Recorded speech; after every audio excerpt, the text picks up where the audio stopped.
ska vi se till att göra min klänning. Gjorde jag nu? Perfekt. Vit klänning. Trädgårdsarbete. Jag hade inte tänkt att vara ute och greja i trädgården idag, som ni kanske ser. Iklädd min senaste skapelse som jag har sytt av ett påslakan för barn. Så här vitt med lite gröna ränder på. Hur fint som helst. Perfekt så här sval sommarklänning, den sitter inte åt någonstans. Så jag hade bara tänkt att jag skulle vara ute och njuta av att vara i trädgården nu när det inte regnar, men så kom jag ut och bara fick feeling så som det brukar vara. Så nu rensar jag ogräs och så rensar jag bort döda blommor och borstar bort så här kronblad som ligger på marken och sånt där som gör att det känns stökigt på uteplatsen.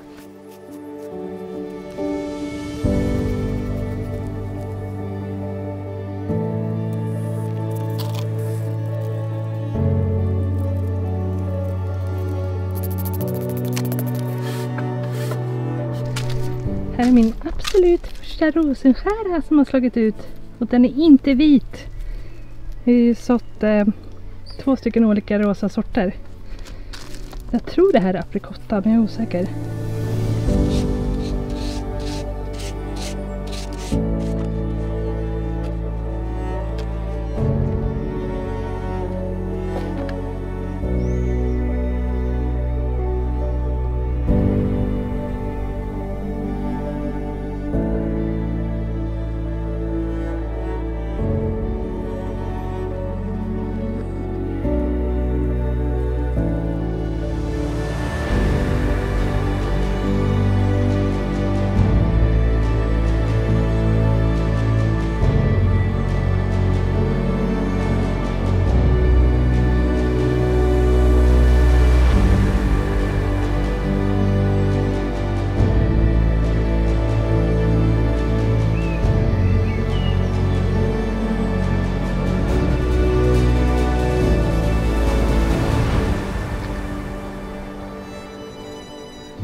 Jag tänkte att vi skulle köra lite frågestund i den här videon, så att jag har bett er ställa frågor till mig på Insta. Första frågan: långsiktiga drömmar för trädgården.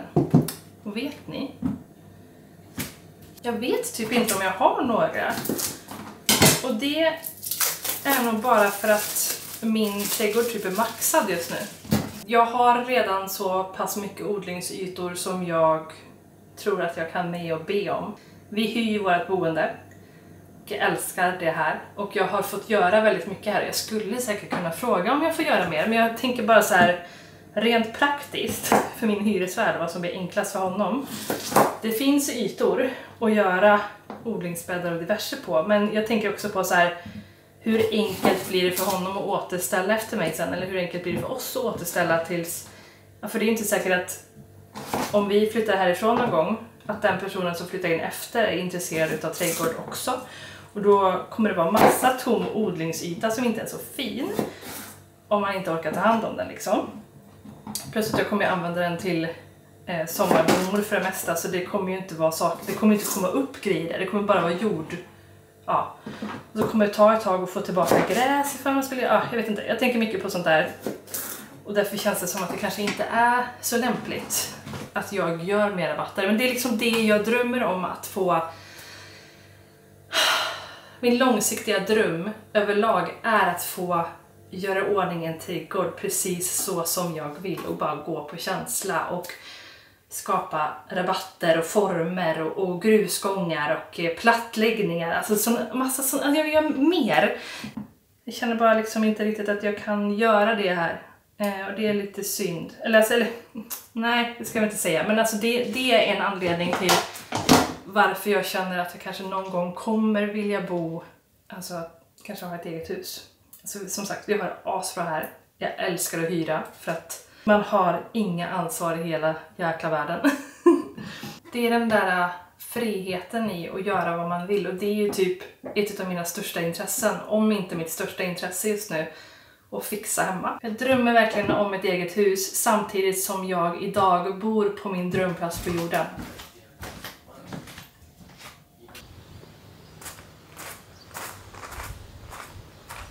Hur noga är du att tänka på väderstreck när du planerar dina rabatter? Tycker det är svårt. Alltså jag har typ inte behövt tänka på mina väderstreck överhuvudtaget för att alla ställen i min trädgård har liksom tänkts ut av någon annan innan. Eller ja, jag har nog absolut tänkt på det ändå för att jag har inte behövt liksom anlägga en ny rabatt efter väderstrecket, men det blir ändå att jag tänker på vad för typ av växter jag ska ha var. Så jag har egentligen 3 ställen i trädgården som jag kan ha växter på, och det är delvis här på framsidan som är i söderläge, och sen har jag pallkragarna på sidan av huset precis framför mig här, och sen har jag uteplatsen på baksidan. Sen har jag absolut tänkt på solen ändå, och typ sommaren som vi flyttade in så gick jag här och klockade lite när solen kommer och försvinner från olika ställen i trädgården. Bara för att ha lite koll. Sen känns det också som att det är någonting som man märker över tid. Till exempel där vi har pallkragarna så är det lite mer vindstilla än vad det är här på uteplatsen. Vill man inte att ens växter ska blåsa sönder så kanske man ska ha dem där. Samtidigt som det är inte lika mycket sol där. Men jag vet inte, det känns inte som att det egentligen spelar någon roll. För nu har jag ju växter där nu som ska stå i full sol som verkar trivas jättebra. Jag vet inte. Alltså jag har ju generellt den inställningen att jag tänker att man märker att man kanske inte behöver ha så himla bra koll på vad som är det bästa platsen och sånt, utan man kommer märka det. Som sagt, som jag märkte förra året, det blåser jättemycket storm på uteplatsen så att jag behöver tänka på det. Att jag kanske inte planterar så himla höga växter som går av där, och om jag ändå gör det så behöver jag ett väldigt kraftigt stöd. Eller till exempel om växterna inte skulle trivas i pallkragarna för att det inte är lika mycket sol som på de andra ställena i trädgården, då kanske jag inte ska plantera just de sorterna där nästa år och lite sånt här.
Får man frodiga luktärtor, mina är bara skrangliga.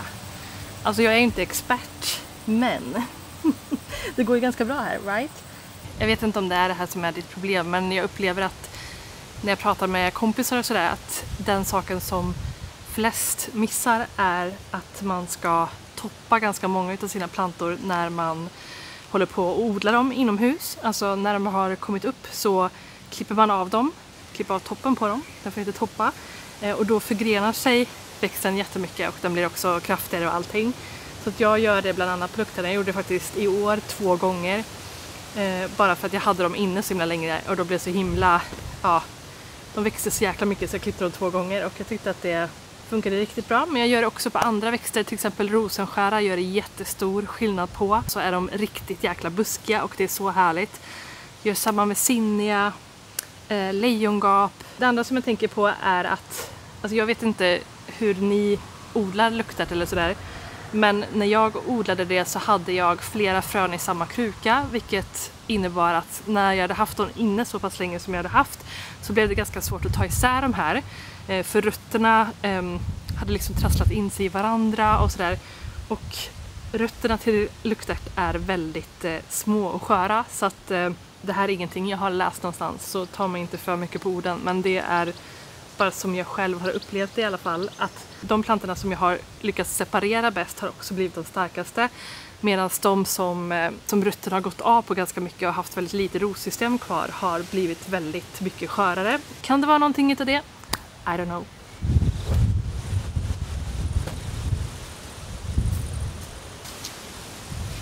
Are you not tired this time of the season in the garden with so much to do, etc? Nej. Så förra året så var jag så less, men det kom typ 1 augusti. Jag vet inte, jag var så less på allting som hade med trädgården att göra. Jag orkade typ inte se det mer typ. Jag hade spenderat så mycket tid som man gör från förodling och framåt, så att jag bara orkar inte mer. Så gjorde jag lite fel förra året också och vattnade min trädgård alldeles för mycket. Alltså jag var ute typ varje dag och det behöver man absolut inte vara. Så inte nog med att jag övervattnade alla mina plantor så att några dog, så var det också väldigt jobbigt för mig. Nej, men så jag har inte kommit in i den där perioden när jag är trött på min trädgård än. Och jag vet inte om det kommer komma när det kom förra året heller, i och med att jag inte vattnar lika ofta. Men också för att jag har typ inte hunnit vara ute lika mycket och fixat i trädgården som jag typ hade hoppats på, eller som jag gjorde förra året. Så att jag känner mer att jag är tacksam för varje dag som jag kan vara ute och fixa och sånt där. Och liksom, jag vet inte, jag hade också jag var typ så rädd att plantorna inte skulle klara sig typ. Och nu känner jag bara att trots att jag inte har varit ute så mycket och fixat, så har det gått jättebra för dem. Luktärten växer, allting växer, känner ingen press, och det gör att det bara känns askul. Kommande bygg- och pysselprojekt i trädgården. Nu kör vi. Jag vill ju väldigt gärna ha en blomsterbåge här. Jag hade det förra året, men den blåste sönder för att det blåser väldigt mycket här. Det är lite vind här nu också, om man säger så. Det är det typ varje dag. Så att, det känns som att det mest hållbara och enklaste för min del skulle vara att bygga en själv i trä, precis som vi har byggt blomsterstöden och så. Egentligen exakt på samma sätt som det som står här. Så att jag sätter i jordankare med stolpar och lägger, jag vet inte benämningen på allt trä, men liksom gör en liten fyrkant liksom och sätter lite spjälor emellan så att växterna kan klättra på. För jag hade ju en klättväxt här som heter klockranka, som hur fin som helst, och det blev så himla lummigt och fint här. Och så var det också som lite avskärmning, alltså när man sitter här, för vi har liksom gångvägen så man går upp mot gårdsplanen här borta precis här, så det blev lite som att det blev avskärmat mot det när grannarna går förbi med alla sin familj och vad det nu kan vara. Skulle gjort detta i år, men orkade absolut inte. Det var nog att bygga de här växtstöden, även fast det gick ganska smärtfritt och bra. Jag känner, jag har inte haft tid eller lust att hålla på med det där, så att vi kör det nästa år istället. Ingen brådska. Nu får vi verkligen sätta min mikrofon på prov här, för det är som sagt storm. Men dina 3 favoritbuskar. Ska se om jag kommer på 3, men jag har i alla fall 2 solklara favoriter. Och den ena är den här som inte blommar längre, men det är en jasmin i alla fall. Hur gudomlig, både supervacker och doftar ju helt otroligt gott. Sen så tycker jag ju syrenbuske, har alltid tyckt, kommer alltid tycka. Vad finns det för buskar? Det känns som att jag har glömt någon som jag verkligen tycker om. Jag gillar ju fläder också. Jag vet inte om det klassas som buske eller om det är ett träd. Men det är typ en ny favorit faktiskt.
Visa gärna hur du tänker eller gör när du kombinerar en bukett, vad som passar ihop och så vidare.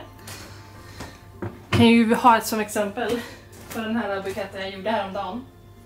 Nu så börjar den bli lite risig så att den är inte på topp, men jag tänker ändå att man kanske kan...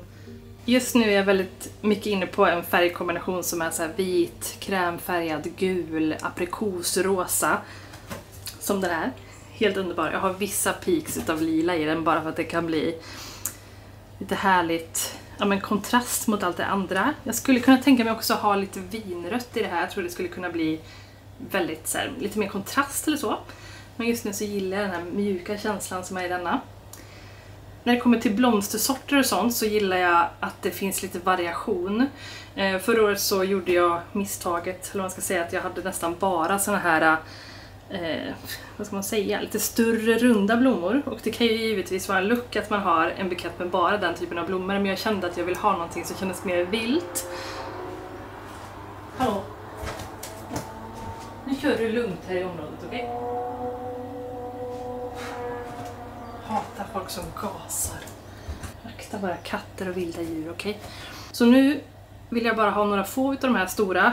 Och så ska det mixas tillsammans med massa andra. Bland annat så vill jag ha ett gäng olika lite mindre blommor. Som till exempel luktärten. Sen har vi, som har vissnat se, men jag har ju också så här sömntuta kallas den här. Jättehärlig liten blomma också att ha i kombination till. Sen gillar jag det här spretet, alltså växter som är lite mer, jag kallar dem för spiror typ, för att de sticker upp som kyrktorn typ. Och vi har bland annat den här som heter lejongap, som är en lite större sån här, som är väldigt pampig i buketter tycker jag. Den skulle jag vilja ha fler färger av nästa år. Sen har jag några som är lite mer romantiska, till exempel den här riddarsporren. Och så har jag salvia som verkligen gör att det känns lite vildare. Den är inte så perfekt, eller vad man ska säga. Lite mer gräslik på något sätt. Tycker att det blir jättefint tillsammans.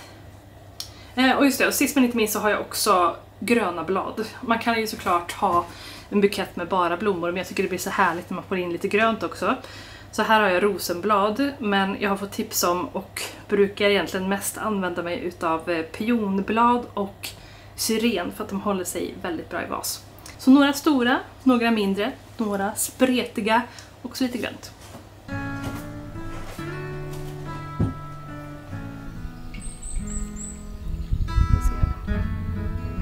Bra blommor att odla för nybörjare, och då skulle jag 100% säga rosenskära. Det känns som att alla säger det här. Men de är fantastiska. Det är delvis för att de är otroligt vackra, men också för att de är väldigt lättskötta. Men man behöver tänka på två saker.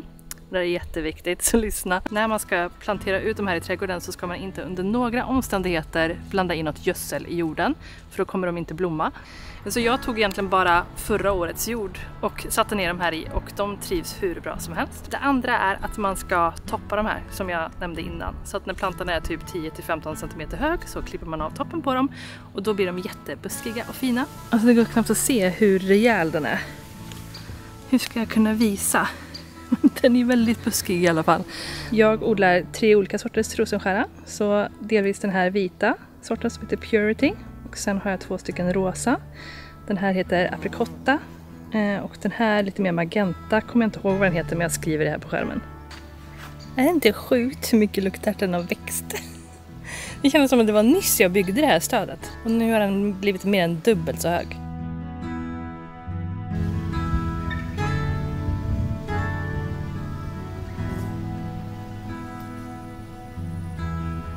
Favoritgrönsak att odla. Och ja, jag har faktiskt ingen. Eller alltså jag odlar faktiskt inga grönsaker. Jag gjorde det förra året, så odlade jag morötter, tomater, sallad. I år så har jag odlat sallad, men det har inte gått något bra. Så ja, nu har jag inga mer än kryddor. Det är typ mitt enda ätbara. Jag har aldrig varit speciellt så här matintresserad, så att jag går liksom inte igång på det, utan jag går mer igång på att göra fina buketter och göra det fint inomhus. Önskar jag hade andra prioriteringar, men en växt du aldrig skulle plantera eller odla. Ja, det var ju jag som sa att det var dahlia för något år sedan, men det gick det ju uppenbarligen så där med. Kolla vad fin den är. Super cute. Har även ett gäng här nere som är på G. Det här var ett par favoriter från förra året. Jag har fått ett gäng fantastiska frågor till frågestunden, men jag märker att jag kan ju inte svara kort på någonting, så vi får ta och fortsätta den här frågestunden till in i nästa video, för det var ändå ett gäng frågor som var relevanta till lite senare på säsongen och liksom tankar kring nästa odlingsår och sånt där. Jag håller på att löka sönder och har gjort det i typ 1,5 vecka nu, och det verkar inte ta slut, men kanske att det kommer lite åska om vi har tur. Helst lite regn, det hade varit väldigt trevligt. Alltså det är ju ändå så skönt i vinden, alltså det skulle vara så himla trevligt. Med lite regn. Kommer det nu eller? Är det vattendroppar jag känner?